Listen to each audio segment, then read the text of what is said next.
Hey there. All right, so I went ahead and started to build out the layout for the course app page, but I will, like before, go element by element here just to show you what I did.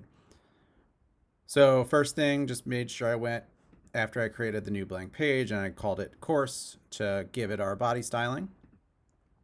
And then I created a section and I'm calling this section course desktop. And this will come into play later when we work on responsive and mobile design for this page. So I want to be able to later have another section that's for mobile that when we get down to a mobile size or a little bit bigger, that this section gets hidden and that mobile version shows. So that's why I'm doing this here as a section. I didn't add any styling on top of that yet. So inside there is this container course desktop, which I took the same approach as the other page with my display grid.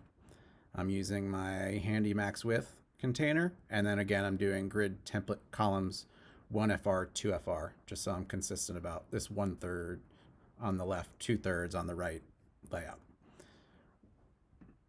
Within that container, the left side is this container called lessons list, which at the end of this, we're going to pull in our list row into.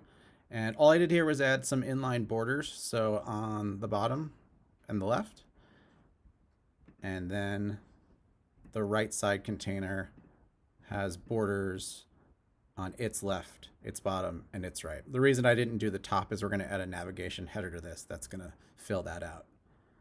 Then within the right side container, I have something called container empty state. So this is what's facing the user when they haven't chosen a lesson yet. So we want to show something there, not just a blank container. So it just has this heading in.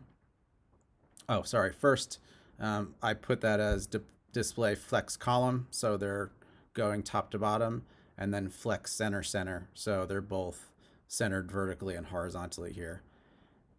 And the heading, I used our H2 from our style guide.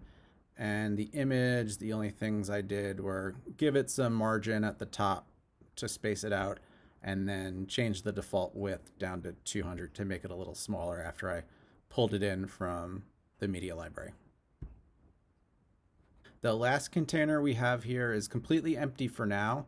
This is going to come into play later when we add an action onto this list row that's going to hide our empty state container, display this one, and this one will pull in the video itself. That will be in another page, but we'll get to that pretty soon.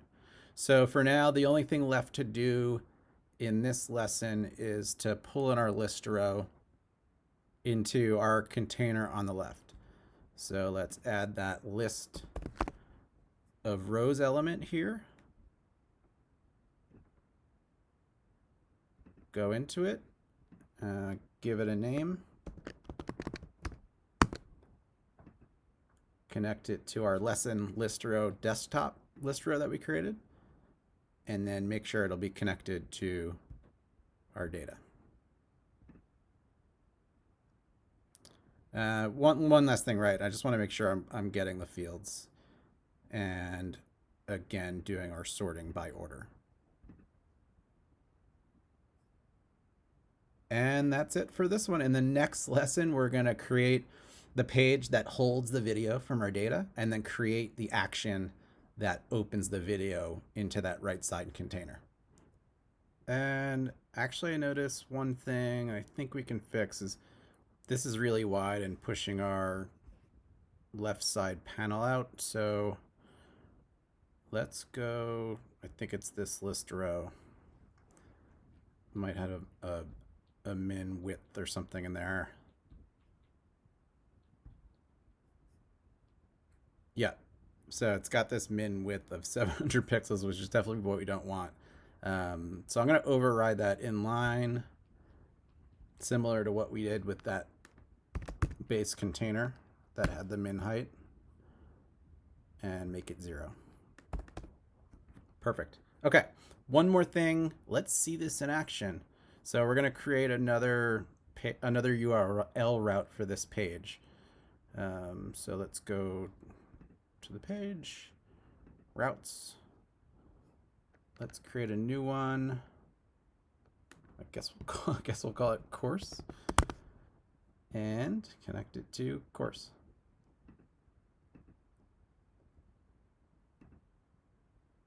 Now we should be able to see our list row data here in live view. Yep. Excellent. Okay. Next lesson, we're going to hook the list rows up to an action that will open our video into the right side. So first what we'll do is actually create a page to host the videos and then connect the action to make the video open into this container. See you there. Bye.